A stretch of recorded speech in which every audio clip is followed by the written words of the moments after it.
Hello everyone, welcome to Law Success. So in today's lecture, we are going to revise that is CRPC.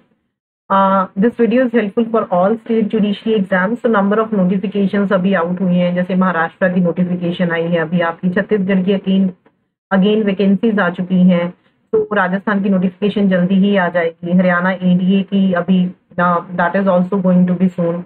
तो number of exams and number of vacancies are there.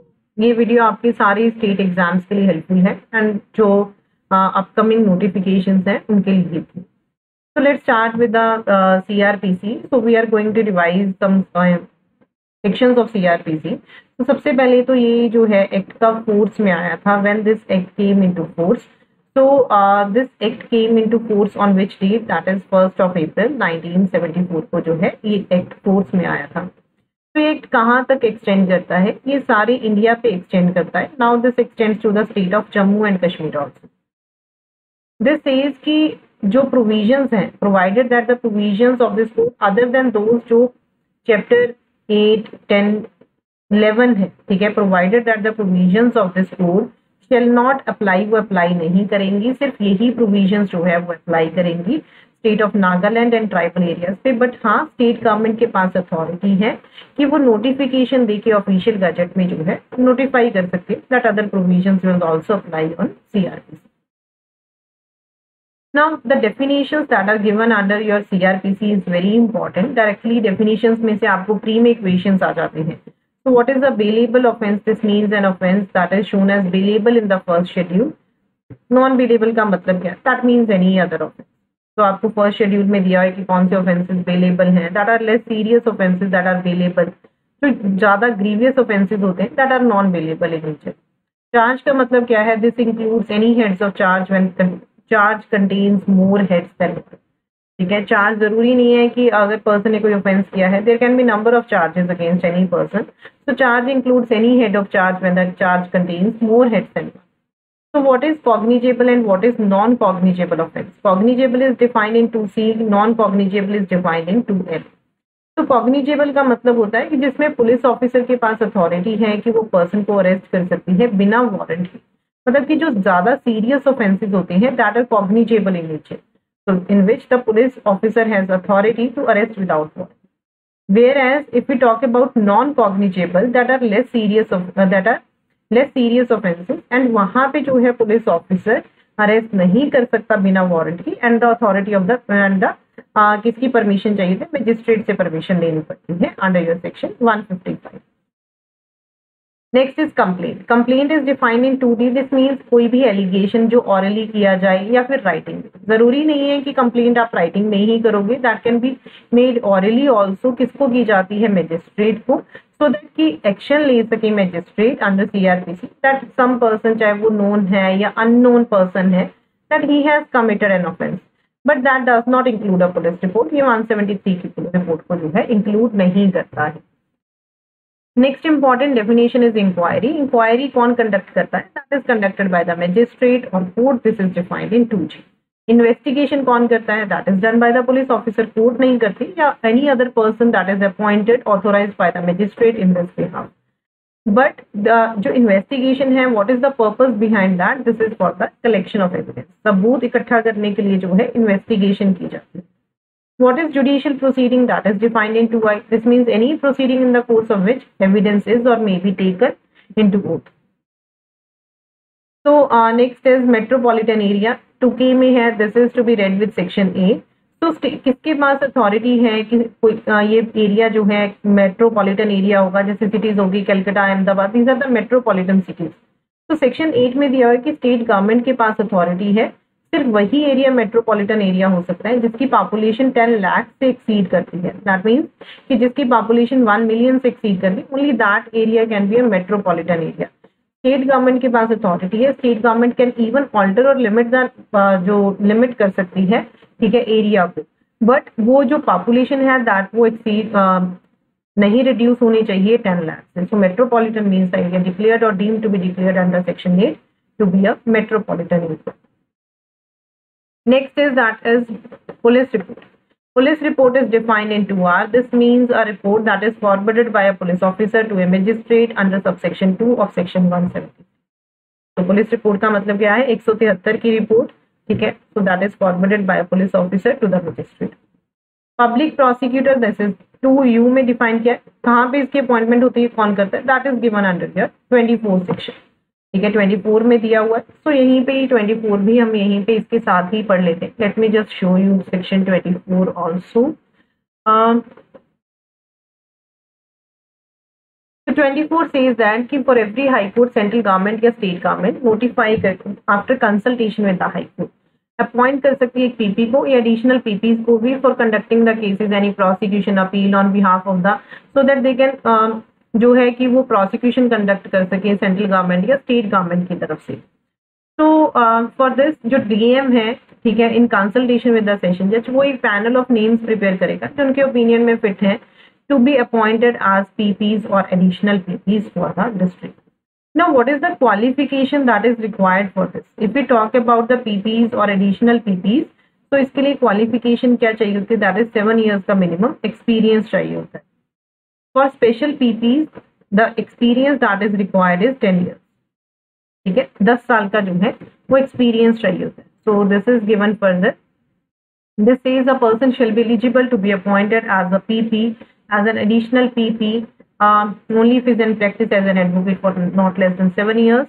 For special PP के लिए जो है 10 years का experience चाहिए।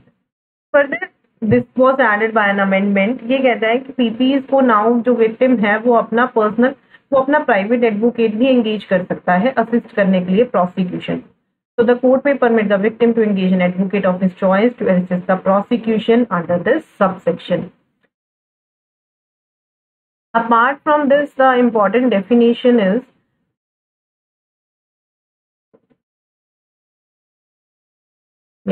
summons case and warrant case definition is very important. Warrant case is defined in 2X, summon case is defined in 2W. Warrant case का मतलब क्या है कि वो cases warrant cases होते हैं that are serious offenses, that is जिसमें punishment जो है that exceeds more than 2 years, जिसकी पनिशमेंट जो है 2 साल से ज्यादा है या पनिशमेंट विद डेथ और इम्प्रिजनमेंट फॉर लाइफ और exceeding 2 years.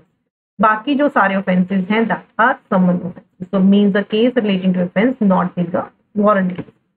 Victim is defined into WA. Victim का मतलब क्या है कि जिस पर्सन को कोई भी लॉस या इंजरी हुई है caused by reason of the act or omission for which an accused person has charged, and victim जो है वो इंक्लूड करता है his or her guardian or legal heir. So this includes his or her guardian and legal heir. Words and expressions जो CRPC में use किए गए हैं but that are not defined and IPC में define किए गए हैं, then they have the same meaning that is assigned to them under the IPC. So these are the important part from your that is definitions में से. तो यहाँ से आपको जो है number of questions जो है आपके इसमें से बन जाते हैं. Anyhow the question can be asked. तो यू नीड टू, आपको याद तो होना ही चाहिए कि कॉग्निजेबल नॉन कॉग्निजेबल क्या है, बट ये भी याद रखना है कि सेक्शन 2 के कौन से पार्ट में जो है इसको डिफाइन किया गया है.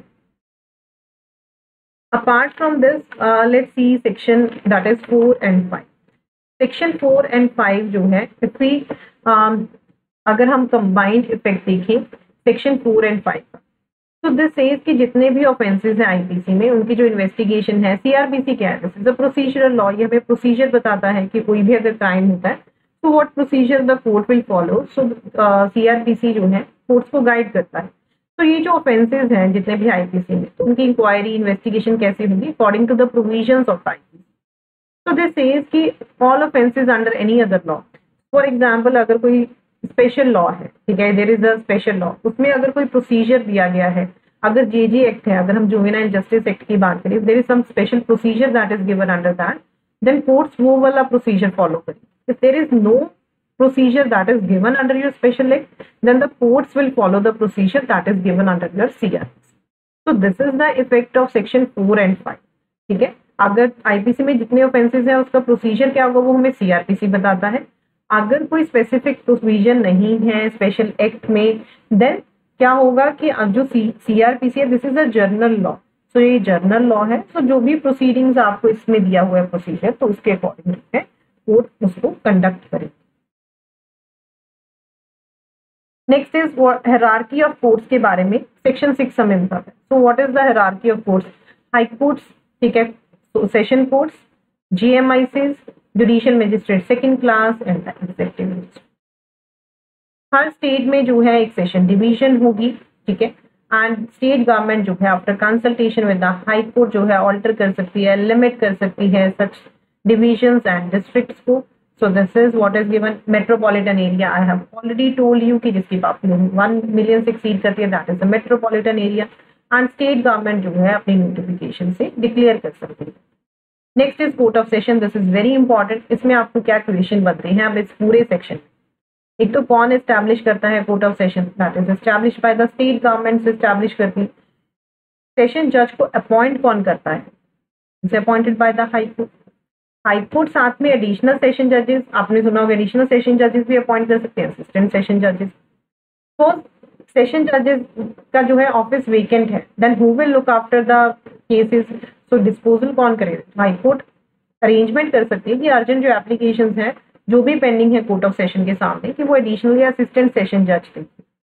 अगर एडिशनल या असिस्टेंट सेशन जज भी अवेलेबल नहीं है, then CGM will have the power, अगर हाई कोर्ट जो है अथॉरिटी दे दे। तो अगर सेशन जज का ऑफिस वेकेंट है, देन एडिशनल असिस्टेंट सेशन जज will look after that. If additional and assistant is not there, then CGM। So these are the questions that are asked from your section 9.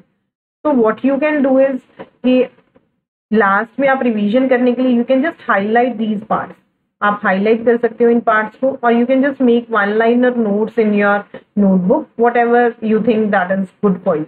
So this is the best way to for a quick revision. So further we will discuss in our next lecture, learners. Apart from this,